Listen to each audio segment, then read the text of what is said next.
পটলের নাম শুনলেই ছেলে নাক সিটকোয়, তাই আজকে ভাবলাম পটল চিংড়ি করব। চিংড়ি মাছ ভাজা হচ্ছে, এদিকে পটল ভেজে নিয়েছি।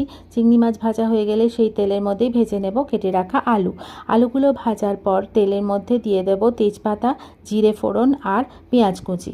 ভালো করে নাড়াচাড়া করে পেঁয়াজটা ভেজে নেব। এদিকে মিক্সি জারের মধ্যে নিয়েছি আদা, রসুন আর কাঁচা লঙ্কা। এবার পেঁয়াজ কুচির মধ্যে একটু নুন দিলাম, আদা রসুন কাঁচা লঙ্কা বাটাটা দিয়ে দিলাম। দিয়ে ভালো করে নাড়াচাড়া করে তার মধ্যে দিয়ে দিলাম টমেটো বাটা। তারপরে দিলাম হলুদ গুঁড়ো, হাফ চা চামচ ধনে গুঁড়ো, হাফ চা চামচ জিরে গুঁড়ো আর রঙের জন্য কাশ্মীরি লঙ্কা গুঁড়ো।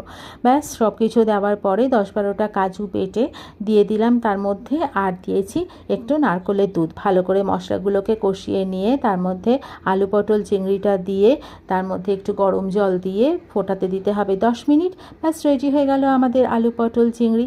রেসিপিটা কেমন লাগলো জানাতে কিন্তু ভুলো না, আর চ্যানেলটা অবশ্যই সাবস্ক্রাইব করো। টাটা।